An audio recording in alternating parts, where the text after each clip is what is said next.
Right, so I'm going to show you how to make chili sherry. Okay, now I come across this a while back. I spent a couple of years perfecting this, and this will guarantee to put a spring in your step. So what you're going to need is obviously bottle sherry. This is a litre one. Each one a standard sized bottle really. But the standard practice really is you take it's a 750 ml bottle. Take 50 ml out, and that gives you room to work with.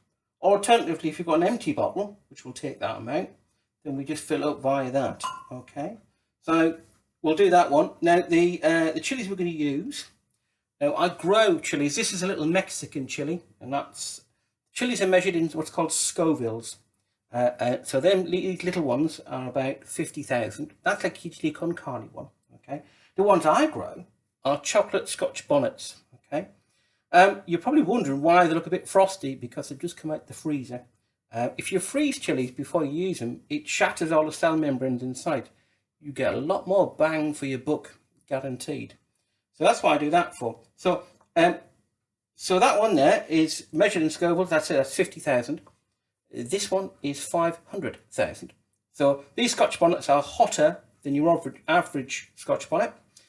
These are the ones they use for traditional Caribbean jerk chicken. So these are the real deal. Ordinary Scotch bonnets will work. You just have to put a few more in. So this is a rough idea. To be honest, it depends on what concentrations you want. Generally speaking, it depends how crazy you want to get. Okay, so you can get chilies up to 2 million. So that's, again, well, you're looking at 8 of them to hit that 2 million. And those are things like the Carolina Reapers and the Moruga Scorpions, which are madman's chilies. But I like them fairly usable. So this is what we're going to do. Okay, so we'll start off.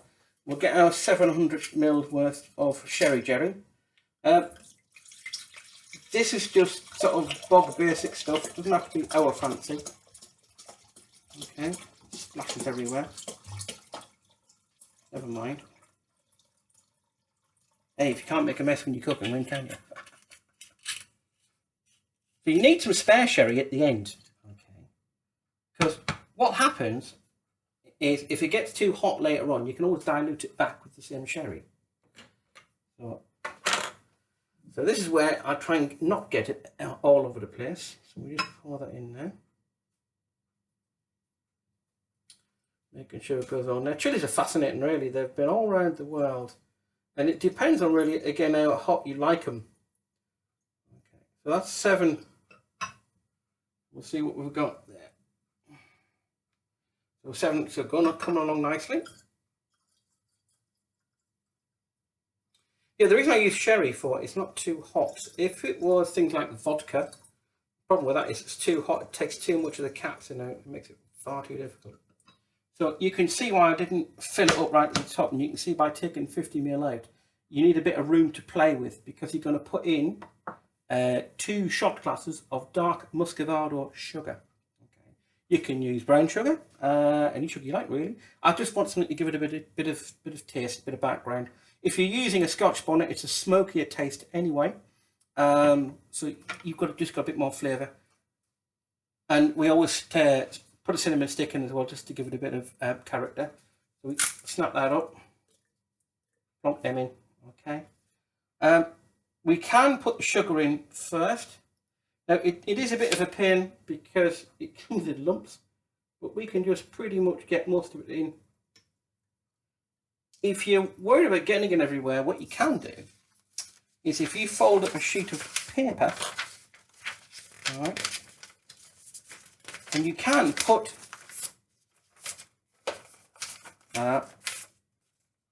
okay, and then what you do is you can put the sugar on there to guide it in. You see, like that. That's one. This is the same kind of sugar you'd use for like Christmas cakes and that. But yeah, you can do all sorts with chilies. I make a chili cordial with it. I do chili jams. But really, useful little things. And this is just a bit of a gift that I make. And dead useful stuff, because apart from the fact you can drink it, which is fabulously hot, You can cook with it. I know people who pan fry steaks with it. You can put it in other cooking. Somebody says, can you use it as a mixer? Yeah, if you're brave enough. So we'll just put all that in there. Like that. So we've got a sugar in, we've got a cinnamon. I put a clear bottle so you can kind of see what the deal is, what's happening. Right. Now, if you are handling chilies, especially hot ones, wear gloves. You have been warned. Okay. It's caught out many an errant chef who kind of rubs their eyes, etc. Now, you don't need two gloves if you don't want to, because obviously you've got one hand. The other way you can do is to, if you rub your hands in olive oil, it acts as a barrier, so it can shield you from the capsin that's in it. Now, obviously with these, all we're going to do is we're going to just quarter them. Okay, so we'll just cut them down the middle. I'll just take the green bit off the end, just a tiny bit off the end of that. Don't want it.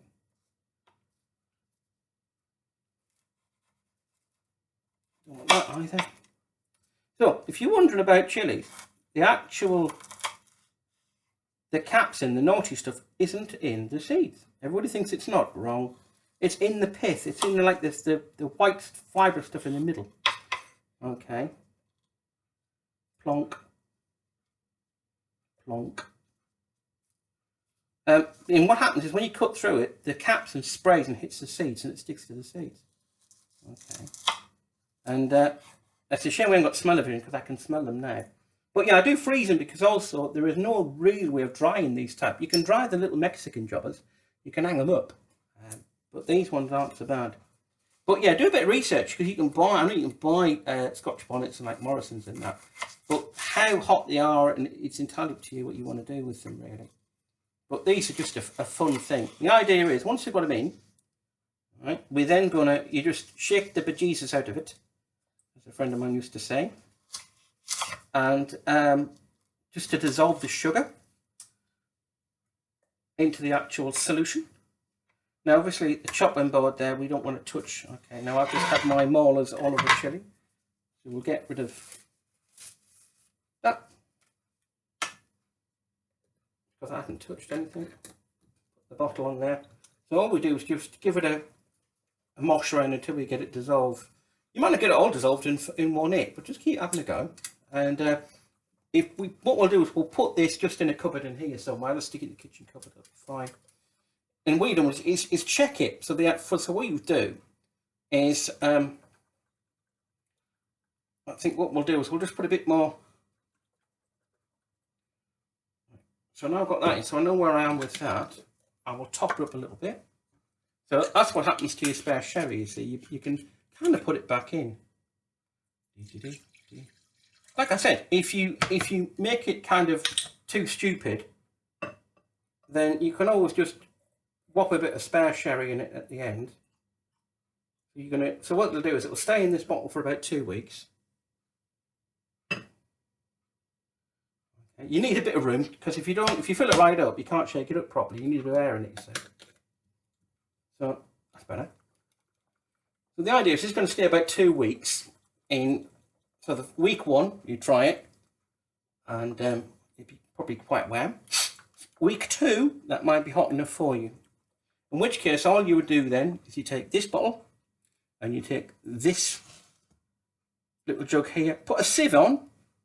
Decant it all into that jug and put the stuff, and then what you can do is put it into a fresh bowl or put it back into this bottle and remove all of the shrapnel out of it. Don't filter it. Where's the fun in that if you filter it? No, if you sieve it, you still get a few of the little naughty bits and it still keeps cogitating, which is what you want. And but I give this as gifts and I've been told it's not bad. And it kind of comes out like a really, really naughty, almost like a whiskey in taste.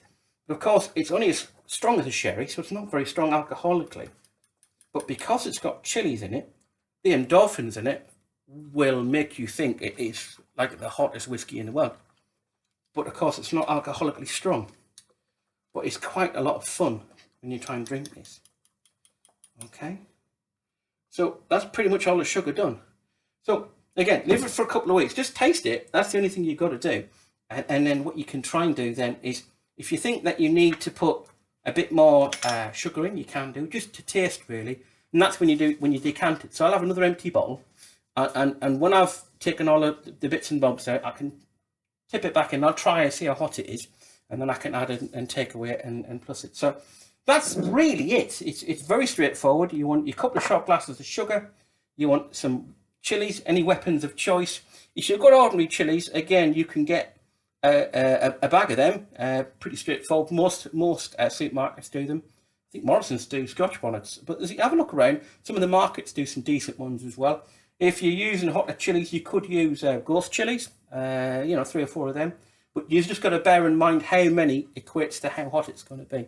Okay, so that's going to be for Christmas. And that's going to be a nice little gift for anybody. So if you know someone likes a drop of the hot stuff, then that's what you want. Okay, so why don't you have a go yourself?